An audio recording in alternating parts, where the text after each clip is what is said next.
I've just realized that money isn't the answer. Like times in my business where I've earned the most money, I've been the most miserable. And I just feel like there's this threshold of like, where do I get more joy? How do I derive joy? Like, what does peace look like? Like when I go to bed at the end of the night, how do I truly rest? Jenna Kutcher is a woman who decided she did not want to be defined by just one thing. And she has more than 1 million followers on Instagram and is the host of the top-rated podcast, Gold Digger, with more than 70 million downloads and counting. Peace is so expensive and life is so short. And I definitely am not anti-hustle culture because I do believe hustle is required to get the dream off the ground, no matter what the dream is. But if hustle is the only way that you can operate and sustain what you're building, that is not a business. Like you are building a prison for yourself. And I've watched so many people who have really successful businesses and really lousy lives. Like they are rich in their bank accounts and empty in relationships. There's this quote that I heard that totally changed my mentality, and it was,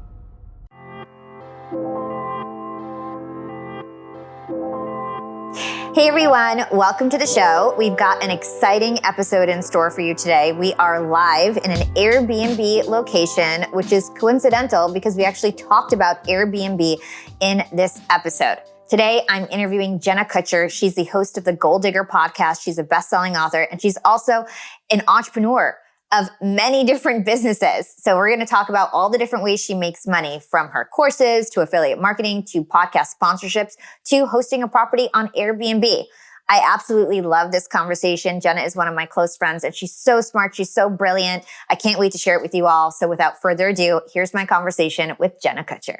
So Jenna, welcome to Young and Profiting Podcast. Thank you. I mean, let's talk about money, but money is such a taboo topic, especially with women. Mm-hmm. And so we're going to kind of dive off the deep end together. Yes. Let's do it. So first of all, tell me, what was the first way that you started to make a lot of money? Like when did it all start to really come together for you? Okay.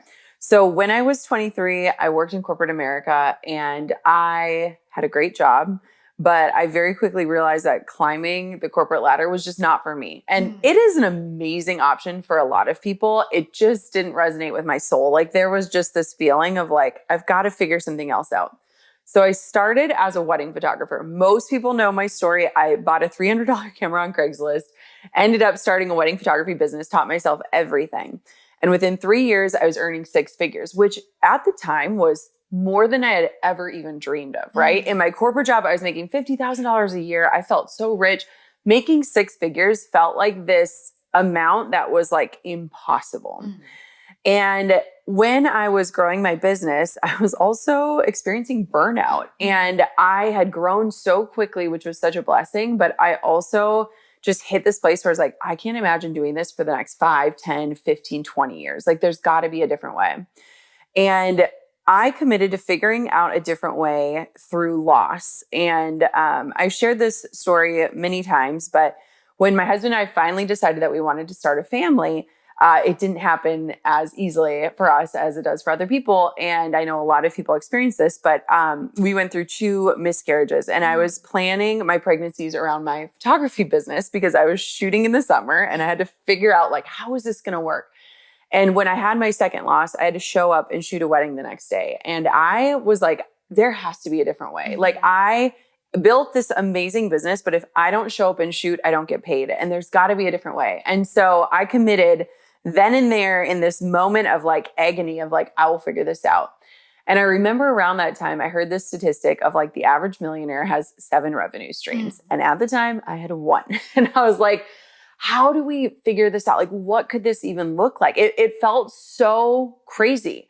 And so I started many different side hustles. Do you want to dive in? Yeah. Okay. So my first side hustle was I became a watercolor artist. Oh my God, no. So my mother-in-law was an elementary art teacher, and in the basement of her house, she had all of these art supplies. And in my season of burnout, I was like, I need to do something to connect back to my creativity. Like, at first, my photography was my creativity, and then it became my job. And so I went home with all these watercolor supplies. I started painting every day. I forced myself to sit in a chair and paint for 20 minutes a day. And I started sharing these paintings on the internet, and people were like, can I buy that? Amazing. And I ended up figuring out a way to scan these watercolor art prints and sell them online. And pretty soon we were paying our mortgage with the print revenue. Your first sort of passive income revenue stream. Totally, because that was what made me realize I could create something once and sell it a bunch of times. So it started as like a joke and it turned into something where I was like, wait a minute, like we're on to something. Also around that time was when I had realized after hitting 6 figures that I was happier when I was working less. And I had hit this point, and I think a lot of entrepreneurs hit this point where in the beginning, you have to trade time for money. There's really no other way around it. That is the hustle that is required. But at some point, when you start to get the money, you recognize that I will spend money to get back my time. And I'd hit that point in my photography business. And I was like, you know what? I will go back to earning $50,000 a year if I can have a life. And so I committed to booking half of the weddings that I had been shooting. And I said, I'm going to figure something else out. And so that's when I started learning about online courses. And I had scaled a business from 0 to 100K in 3 years. I knew something that a lot of people didn't. And so I started mentoring other local photographers, having them come into this little condo we lived in, and I would walk them through pricing, marketing, social media, like all the business stuff. Cause I'm like, these people are so good at their craft. They don't know how to like sell it. Yeah.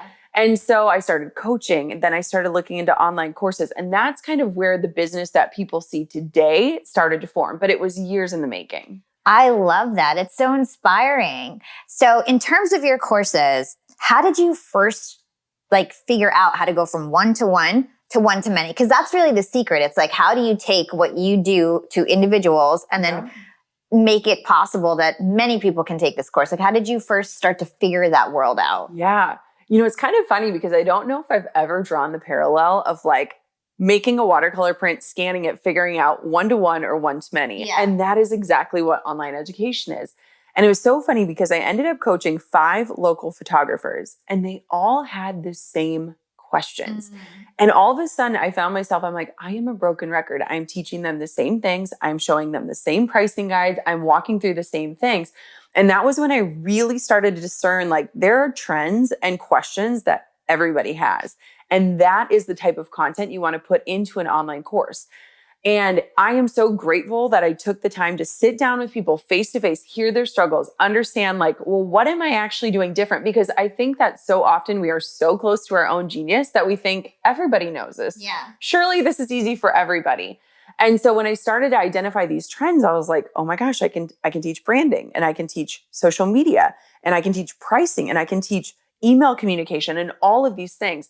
And so I created my first online course after taking an online course. So I was like, I'm going to buy an online course and figure out, okay, how did they deliver it? How was it recorded? How was it like spread out over the weeks? Yes, that is like my secret sauce is like reverse engineering. Like I see an end result as a wedding photographer. I would see the finished shot and I would think, well, how did the photographer pose these people this way? What were the cues that they gave them? What was the lighting? And I reverse engineered course creation because I was like, I can figure this out. Yeah. I know I can. It's like the people that can take apart a car and figure out how to put it back together.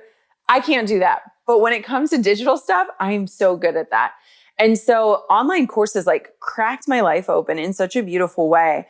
But it allowed me to reach people outside of where we lived in this tiny village in Wisconsin. And it allowed me to connect with other photographers who were struggling with the same thing so that they could really focus on the art and their craft. Yeah. So I really resonate with this because I started my first course a year ago. And at the time, I didn't really realize that I had a course under my belt. I have a social media agency and it's very expensive to work with us. You're actually one of my social clients. Yeah. And so it's like $10,000 a month minimum to work with us. And I'd have lots of people coming to me being like, I really want your help, but I can't afford your services. I really want your help, but I can't afford your services. And then I realized that this agency that I'm building, in order to get more clients, every time I get 3 more clients, I have to hire 5 more people. And I don't want to have like a 3,000 person organization. That's a lot of stress on me. Yeah. So I was like, what can I do to sort of lay it all out? And the same trainings that I give my team, the same checklists I give them, how can I take what I give my team to service my clients and then turn it into a class? Yes. And then I did that. And I just used everything that we already had. So the course was like very fast to put together because I think a lot of people don't realize that if you have an agency, you probably have a course because whatever you're doing, you can package it up and teach other people how to do what you do to service your clients. And I feel like a lot of people don't realize that. The other thing with courses is that it just gives you so much content to then create an audience and attract an audience. So for example, I have like a 2-day masterclass on LinkedIn, and my team literally just goes to the slides that I created and then creates posts. Yeah. You know what I mean? Yes. Because they have all the content. I've written it all down. So I'd love to understand, how did you end up becoming an influencer? Because you've got like 1 million+ followers on Instagram. You're huge on Pinterest too. And so just curious of how did that piece come about? Was the podcast the first thing that kicked that all off? No, I mean, it all grew super organically until it didn't. So when I was a wedding photographer, I realized really quickly that there were 1 million wedding photographers in my area that were really talented. And the only thing that made me different was me, because we were all delivering a very similar finished product. And so even in the early days, and I mean, this is like OG Instagram we're talking here, like when we used to use those weird like Valencia filters, I would just share my life. And I would just share who I was and what I was struggling with. I would share working from home with no makeup on, like this is the reality of it. And it was so interesting because when I first became a wedding photographer, I just hid behind my work. It was like this safe spot. I figured surely everyone only wants to see my work. And I remember years and years and years ago, polling my audience of like, what are your favorite posts? And it was all personal. And I was like, what is this? And so fast forward a few years, we went to Hawaii and I wanted to do an experiment. And I love experimenting. I am like a huge experimenter. And so I said, for 30 days, I'm going to only post me. And this is at a time when I'd been hiding behind my work for years. And my engagement skyrocketed. My confidence in myself grew. My connection to my audience grew. And I was like so fascinated by it because I was like, this seems like the least interesting thing of like what I'm doing. I was just sharing my life. And it really made me realize like people need to connect with people. And I never set out to be an influencer. I really wanted to just like continue to grow and share. And I really have realized over the last few years of like, my dream is to like help women build businesses they don't hate and build lives that they love. And I have been taking people on this journey, not as like, I have figured this all out, but like, I am still learning. I am still growing. I'm still figuring this out. And so when I started doing like social media collaborations and social media promotions and different things like that, it just felt so natural because I am the kind of person where I'm like, oh my God, have you tried this new lip gloss? Or like, this skin like cleanser is life-changing. Like I am naturally like when I go on a girls' date with my girlfriends, by the end of the day, I've dropped like 10 links of things that I'm just telling them about because I'm like, if this works for me, this could work for you. Like I just love not gatekeeping, whether it's business or like beauty products or whatever that is. And so that was just such an interesting like facet for me to realize like people care about the business, yes, but they also care about like what's happening behind the business and like what's fueling it. And so that was interesting. We did have a viral moment. So I grew very organically. I felt like I knew every single follower. Like it felt that way. And we had a moment go viral and it was a photo of me and my husband on the beach in Hawaii. And I was talking about body image and, it was the funniest post because I never expected it to go viral. I think that's what happens with viral posts.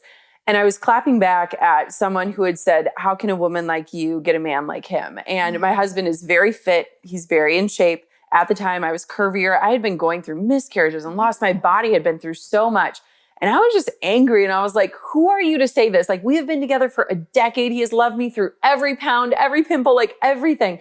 And that post like blew up and overnight we got hundreds of thousands of followers and blessing and a curse, right? Double-edged sword because wow, this is amazing. But also like, who are these people and why are they here? Yeah. And what are they watching? That's when I first found out about you. Yes. Because I was starting to podcast and I was growing popularity in podcasts. And then I remember hearing about Jenna Kutcher. And your likeliness was so tied up with like body image. And so like you were the body image girl that was like spreading body positivity. And that's what you were known for. Was that hard to sort of like get out of that box? Because now you're out of that box. It was so confusing because I had talked about body image for years. I think it's a lifelong journey to learn how to love yourself. And I don't think it ever ends. And so the fact that like one random post goes off And then here I am running a business, teaching entrepreneurs. And now all these people are following, commenting about my body, wanting more of that content that I'm not monetizing because I didn't want to monetize it. It was very confusing. And again, it was such a blessing and a curse because so many people resonated with the message and it connected with them and they felt seen and they felt understood. And at the same point too, as a creator, it's like, what do I do with this? And as a business owner, where do we go from here? Like, I'm not going to sell a course about body image. And so it was a really interesting time. And I think that I just did my best to like stay very true to myself, stay very grounded in the message, to be clear of like, here's what you can expect if you stick around here, because this isn't going to become this type of account. And so, yeah, it was very interesting. I want to dig into the course thing and how it lended itself so nicely to you doing affiliates. Yeah. Because something that a lot of entrepreneurs don't realize is that like once you figure out how to promote something well, you can then just take that and replicate it in a million different ways. Yes. And I was even talking about this yesterday. Me and Jenna were at the IAB upfronts. We were both like very integrated into this big podcasting event for advertisers. And I was telling the advertisers, Yap Media, my network, we're all business owners. And so we understand how to promote our own products and services. And then we turn that into podcast sponsorships. Yes. So that's what I've been doing. You've been doing that with affiliate marketing. So I'd love for you to walk through, like, how do you actually promote your courses? And then how is that what is the relationship to that? And then how you started affiliate marketing? Yeah. Oh my gosh. I love affiliate marketing. I know. I don't do any of it. Oh my gosh, people. Okay. So we do 7 figures in affiliate marketing each year, over 7 figures. So like, if people are wondering, like, are you getting pennies to the dollar? Like, this can be a very lucrative thing, especially if you don't have a ton of offers that you are selling on your own. Affiliate marketing is literally just recommending someone else's product and getting a commission when people buy it. And so if you have gotten people's trust in what you are recommending with anything, and they do trust you, they will follow you wherever you lead them to in a beautiful way, right? And so I love affiliate marketing, whether it is skincare, whether it is jeans, whether it is another online course. Like, I just think it's so powerful. And the reason why I love it is because I am not an expert in everything. Very clearly, I'm not an expert in all the things. And I want to recommend things and people that I love to the people that I love. Yeah. And so it is like, I am a natural connector. My greatest joy in life is like connecting people that I love to each other, connecting people to products that they love. So one of the things that I've realized is like, I can sell my own stuff. That's wonderful. But what does it look like when I partner up with brands that I love and with people that I love and help promote their business? We recently partnered with one of my dear friends who I've literally known for almost a decade, and she's my copywriter, and she has an amazing course. And I was like, Ashlyn, let me talk about your course. Like, your work has changed my life, and so many people could benefit from this. And I am not a pro copywriter. And it transformed her business. It changed her launch. It made her show up differently. My audience was like there. We had thousands of people sign up for her masterclass.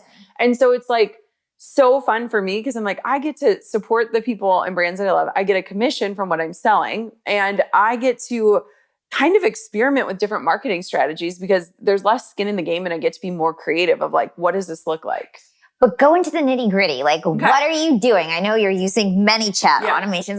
Like, are you leveraging an email list? And how, like, just tell me, like, what are you doing? Okay. You want me to give you the lay of land? Okay. So if somebody's listening to this and you have a podcast, a very natural way to do this is to have a podcast interview and to be able to tie it to something. That's what we did when we did my LinkedIn course. Yes. And so just naturally integrating what that person is an expert in and inviting people with a call to action at the end of the podcast. If you have an email list, sending out emails about, hey, this person that I trust, this is my experience with them. This is how they've transformed things for me.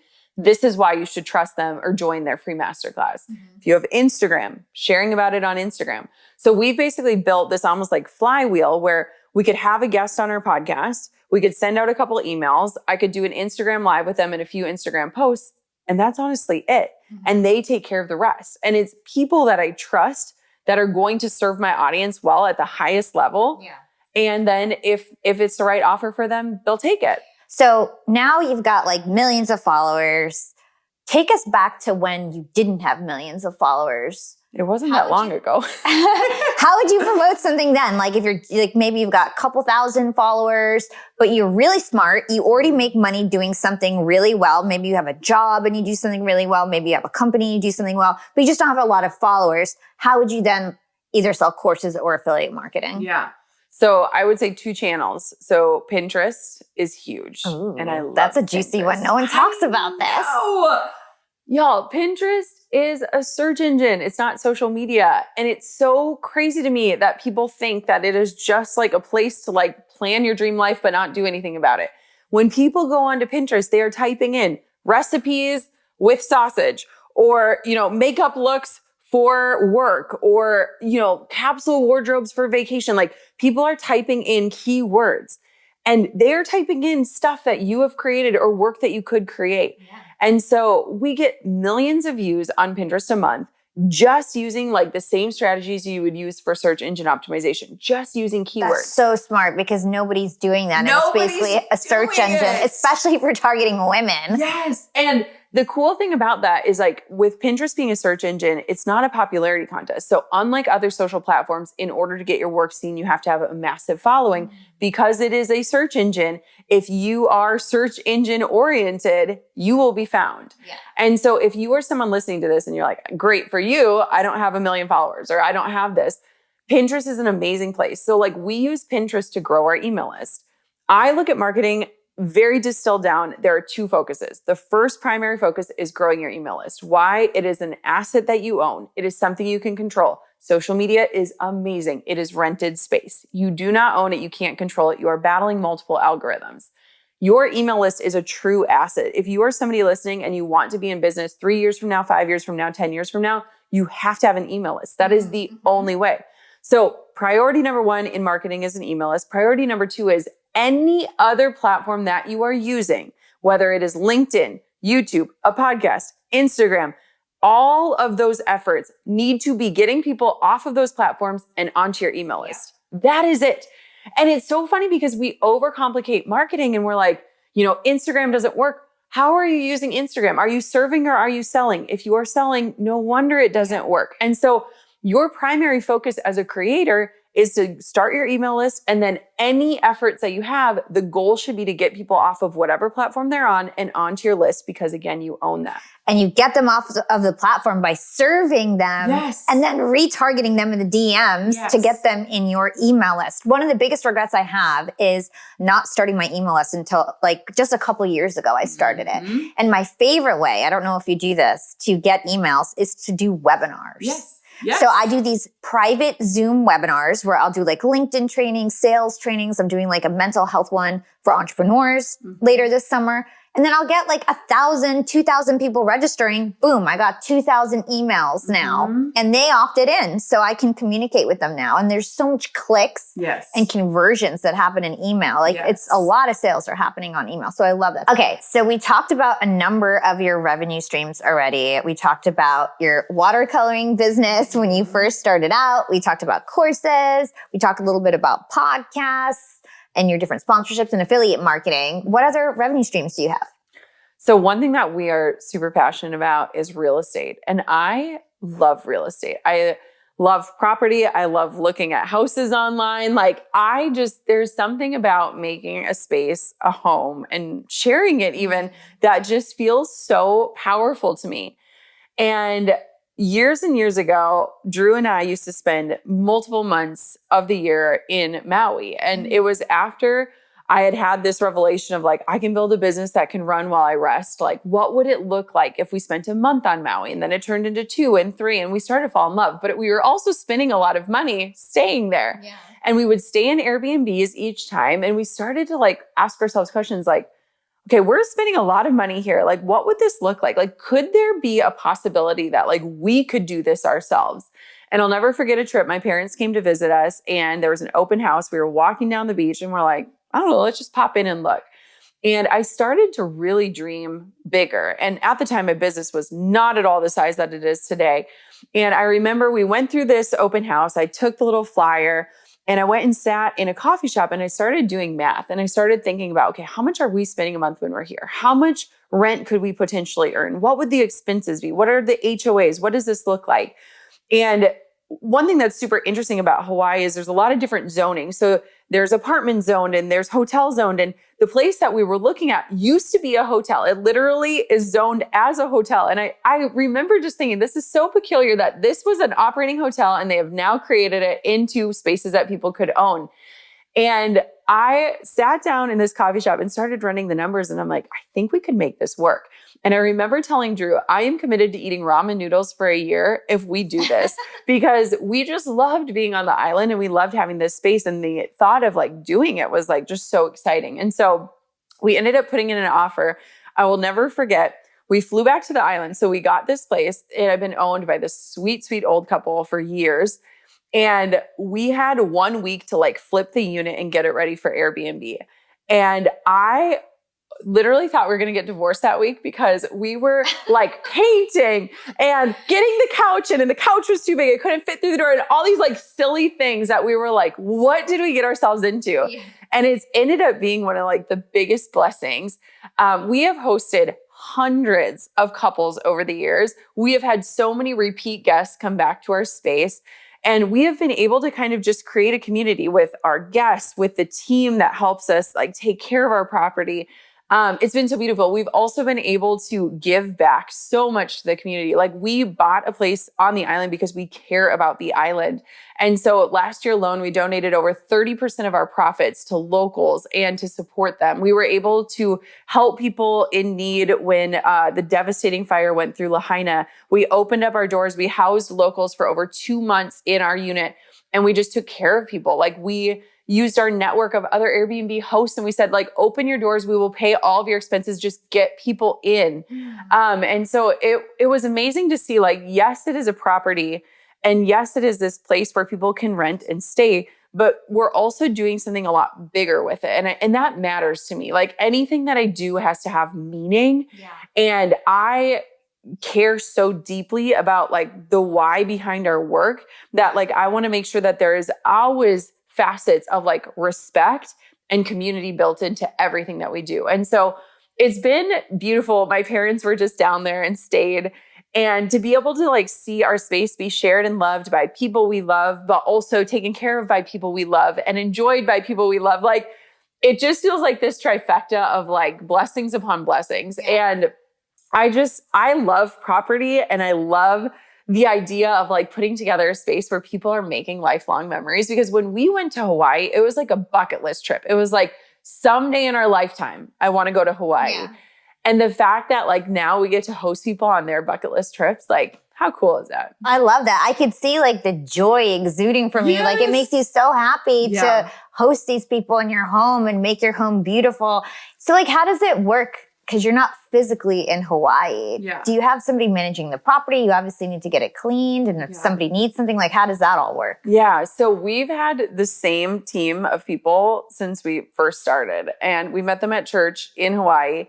And we have a property manager and we have a cleaner. And they are like dear friends to us. And our cleaner is a single mom of 3 boys. And like we work with her. So we share our calendar with her. She knows when people are checking in, checking out. She lets us know like, hey guys, can you order a new rug for this? Or can you get some new sheets? Or we need, a new laundry basket. And she kind of keeps the eyes on our property. And then on island, we have a representative so that let's say somebody got locked out or they needed help immediately. Obviously, we're in Minnesota. We can't do that. And so it's actually not that complicated. And what's beautiful is it provides for the local economy. Like we're creating jobs for the local economy. We have a handyman that we've employed for years. So like, it's this beautiful web of how you can create opportunities for other people if you personally or physically cannot manage it yourself. And a lot of companies excel at helping manage it. So like while we still do all of the touch points with whoever is staying with us, then we have this like second line of defense to help make sure that like everything is safe, everything is protected, everything is clean. And it's, honestly, it's not as stressful as it sounds. Yeah. I love the fact that as you're talking about this, and I didn't expect to get this out of you, is that it's about like building community. It's like you're building a community with the people that are coming in, staying at your Airbnb, the people that are working for you, and even the relationship and the bond that you're deepening with your husband. And something that people don't realize is that you don't necessarily need an investment property to do this. You could do this in your own home now. You can host a room in your house. Yeah, that is something that is coming up a lot lately. Yeah. And it's an amazing way for people to like supplement their mortgages or to like help pay their rent. And Drew and I experienced this years ago. And I feel like these people were ahead of the curve on this. But we went on an anniversary trip and we were driving along the coast of California. And we rented a room in this like bed and breakfast type house, but they owned a farm. And I was like, I want to see the alpaca. I want to check out the goats. I want to collect the eggs from the chickens. And it was a whole different life than what we were living. And I remember we like showed up and they greeted us at the door and they had a bottle of wine chilled and they had like charcuterie boards out. And like we sat and talked to them. And we got to know about like their life of living on this farm and why they were doing it. And it was such a cool experience where it opened my eyes up of like, yeah, it doesn't have to be a whole house. You don't have to buy a condo. Like you can literally do this wherever you are and start to share your space in such a meaningful way. Love that. So something else that's really popular now is working remotely. So many people can work from anywhere now. And so I imagine that if, you explore it and it's possible, you can just put your apartment or house on Airbnb and then go work remotely to some place that you've never been. It's such like a win-win solution because it would offset any costs of you going and working from somewhere else. Yeah. Reminds me of the movie, The Holiday. Did you ever see that movie? No. Oh my gosh. They like house swap. So like one person goes to LA and one person goes have seen this. and they like trade houses. And I'm like, that is so genius because it is true. Like a lot of people these days have a lot more freedom and flexibility to work wherever. I know during the pandemic, we moved up to our lake house in Minnesota and our neighbors there have spaces that they rent on Airbnb. And during the pandemic, we would go on walks with them every day. And they had this huge dream of like living in Hawaii. That's where they had met initially. They wanted to live in Hawaii. They were able to rent out their spaces in Minnesota. And now they live in Hawaii. Amazing. And it's like crazy because I'm like, you just see that there's so much possibility there. And a little bit of creativity, which I think entrepreneurs naturally have. And so it's like, maybe this is something that you haven't even considered, but like, what would it look like if you explored it? So I am curious about starting an Airbnb. And one of my fantasies is I'm not married yet. I was in a long-term relationship and I was like begging him to do Airbnb with me, to host an Airbnb. Because to me, I feel like it's such a fun project to do with a partner. Like it just seems like the perfect business project to work on with somebody that you love because it's relatively easy. It's an investment that both of you guys will like be a part of. There's like enough things for both people to do. Yeah. And to me, it just seems like such an awesome thing to do with your partner. So can you talk to us about doing this with your husband and what that is like? Yeah. So I got to shout out my husband, Drew, because he does most of our work with the Airbnbs and he loves it. Like he is our real estate professional in our family. He really enjoys it. And so he does the majority of it. And it is so fun because like, I love the decor. I love the messages. I love like making sure our guests feel cared for. I love the recommendations, like all things we've talked about in this episode. And he is very good at like the financial side and the organization and managing our cleaner and just like different things like that, where he has more of like the boots on the ground mentality. And I'm more of like, here's the experience. I'm going to paint this picture. And so it is so fun. And we always want to pick places that we love and enjoy ourselves. And so it's like, we love this and you will love this too, which is a theme. Have you noticed? I love telling people about business. I love telling people about the products. I love just sharing experiences with people. And so it was such a natural progression. And for us to do it together, it was our first big investment as a couple. Like we really had to have conversations of like, can we do this? Will we do this? What does this look like?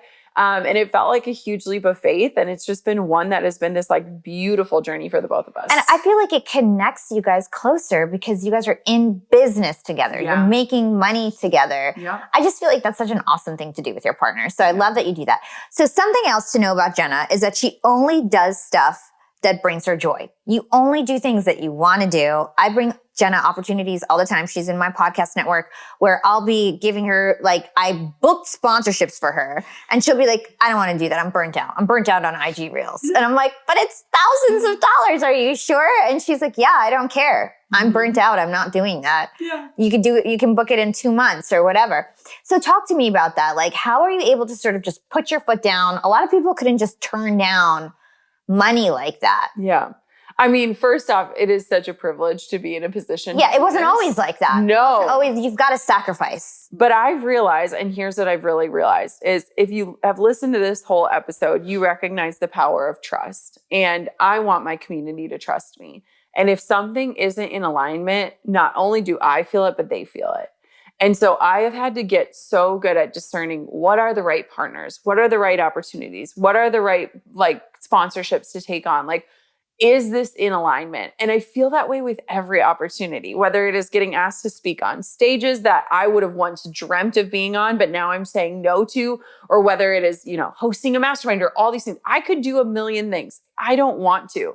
And I think that I'm just at this place in my life where I just recognize that like peace needs to be protected. And right now in this stage of my life, like my priority is my family, and anything that I'm saying yes to is a no to them and what is the most important thing to me. And so, you know, turning down things like recording another social media reel, it's to me, it's like, but this is more time with my kids, or this is protecting and preserving the integrity of my followers. She'll even turn down things that are a good fit. Totally. She'll turn down things that are a great fit for her because she's like, no, my time with my family is more important. Yeah. And I think that like boundaries protect what's sacred to you. And I've just had to relearn this lesson over and over and over again of like, boundaries aren't bad. And boundaries like keep what I say most important to me. And they exemplify that. Like what I am saying is most important to me is reflected in my calendar. It is reflected in my bank account, is reflected in the way I show up every single day. And so it's a muscle that you have to learn to flex. And it takes time, because I think that, you know, there was a time in my life where I got paid $50 to take pictures of a cat and I couldn't believe it. Like somebody is paying me to do something I love. This is amazing. And what a blessing that is. And the better that you get at listening to your gut and discerning like, well, this is a great opportunity, but is it the right opportunity for me? It keeps you in alignment so that you are not passing up things that you should be saying yes to, and that you are not saying yes to things that you should be saying no to.